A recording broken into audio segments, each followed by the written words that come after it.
There were many music videos before MTV, but few were successful, and I think that's mainly down to the fact that they were occasionally aired on weekly pop shows on TV stations all around the world. This is the history of music videos.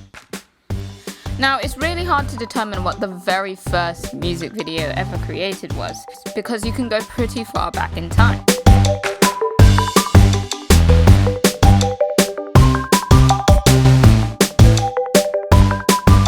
Back in the 1960s, very few acts recorded music videos. There was no MTV, and it was at a kind of time when touring was an endless process, so artists couldn't really make it to TV studios to perform. But the Beatles had recorded a series of promotional films for their singles after they gave up touring in 1966. The most well-known Beatles video might pretty much determine to be I Am the Walrus. But Strawberry Fields Forever's promotional film was the most important for them because it featured all these different types of effects like reverse, slow motion, fades, camera filters and mixes, unique camera angles. So Strawberry Fields Forever seemed to be the music video that set up the different styles of editing and camera effects to make their video more interesting. This video sort of got the ball rolling for other artists like the Kinks with their Dead End Street video and their 8-Man video, and the Beach Boys with their Good Vibrations video, and Bob Dylan's Subterranean Homesick Blues video, because it sort of gave them the idea to make a music video too.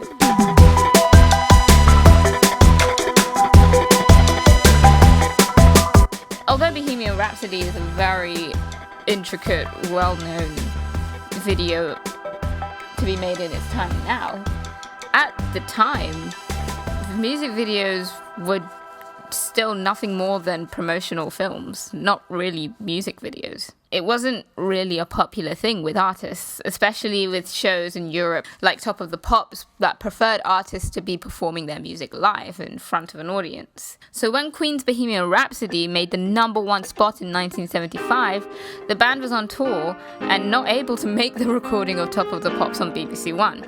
So what they did instead is they recorded a special video for their Top of the Pops airing, which featured the band performing the beginning and end of the song on stage, and it had a collection of visual images using the latest video editing technology accompanying the middle opera section.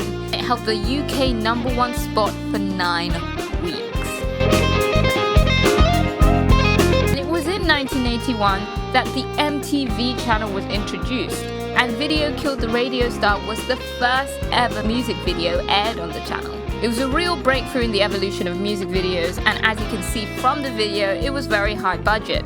For example, the editing styles used, like overlaying effects, the green screen, which unfortunately you can tell is a green screen, costume, the sets that they made. MTV became responsible for the successes of huge artists we know today, like Madonna, for example, because it played a central role as marketing for that artist.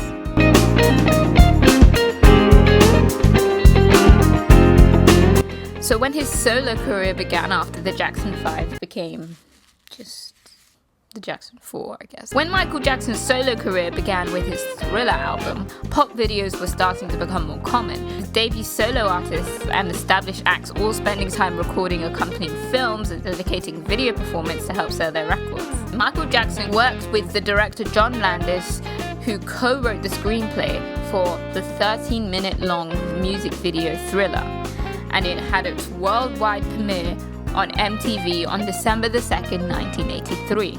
Since then, Thriller had been listed by the Guinness Book of World Records as the most successful music video, and it's the first music video added to the National Film Registry. Okay, so then we reach 1998. Britney Spears' debut single was released with this slightly cheesy high school-centric video from director Nigel Dick, and immediately it grabbed the attention of the MTV audience because it just was so different from the former Disney Channel stars, like stereotypical like Disney persona. And because of that, it gave Britney Spears instant worldwide fame.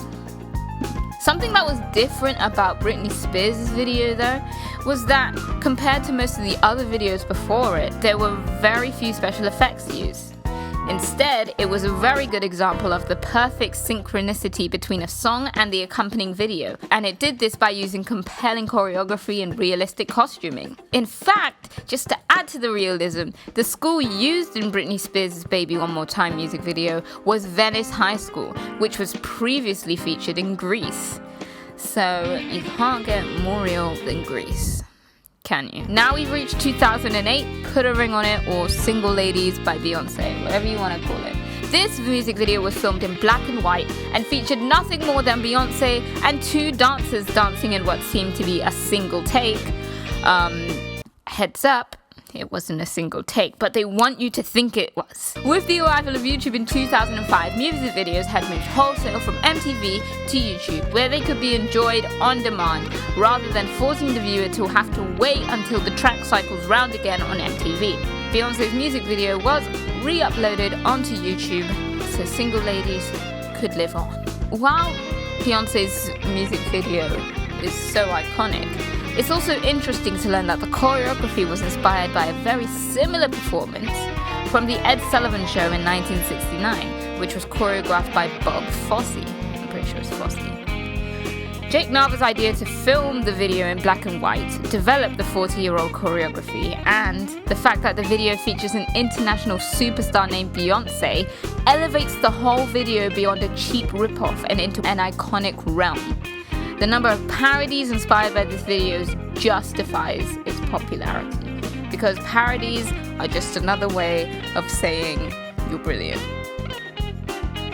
One artist that took the idea of music videos under their wing was Lady Gaga, and with her music video Born This Way, you could definitely tell the visuals were an important part of getting her message across.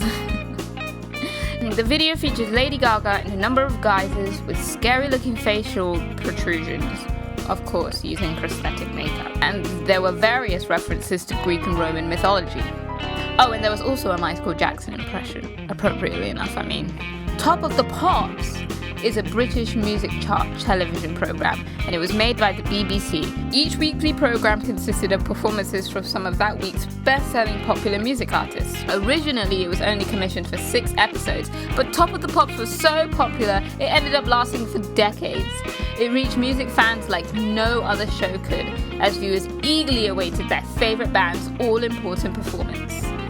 The show was created by BBC producer Johnny Stewart. He created the show because he was inspired by the popular Teen and 20 Disc Club, which aired on Radio Luxembourg. The show saw many changes throughout the decades, in terms of style, having had 150 presenters, design, having had 13 different logos and 10 theme tunes, and in terms of fashion and taste. It became a global brand transmitted in over 120 countries. So why did I randomly just start talking about Top of the Pops?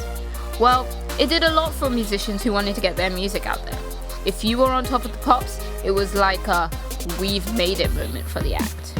Until we were on Top of the Pops, not even my gran believed I was in a successful rock band, Toby Jepson from the rock band Little Angels said. He performed on Top of the Pops 5 times with his former rock band and believed the show finished when it did due to the changing landscapes of the music industry today. Top of the Pops used to be the benchmark in any band's career, with everyone on a level playing field, not having to worry about being hip. It was just amazing, something every band wanted to achieve. Top of the Pops' downfall seemed to be due to the changing attitude towards the way in which music was bought and listened to. It had been overrun by the power of 24-hour music channels, downloading, and the internet. Right now, more than half of the views accumulated on YouTube come from phones. I could unlock my phone, launch the YouTube app, and enjoy virtually any pop video that has ever been made, wherever I am. In the experimental times of the 1960s, would have considered adding some film to your latest hit record, avant-garde. Experimental. I don't even know if I said it right in the French way, but you know. Queen's revolution of the music video, an experiment that the band repeated again and again with some fascinating results, such as with their videos Radio Gaga and Innuendo, had kick-started a new aspect to the music industry, one that influenced some of the world's most famous videos, including Michael Jackson's Thriller. Although MTV does not practice its former role as much nowadays, partly because its owners might fear the competition of YouTube, but also for other reasons, it will forever be synonymous with the pop music scene of the 80s and the 90s. But where might YouTube take music videos? Are the astonishing videos of Lady Gaga taking advantage of the medium, or merely exploiting it? Could YouTube, or another service entirely, offer a brand new way of hosting, playing, and distributing music videos in the future?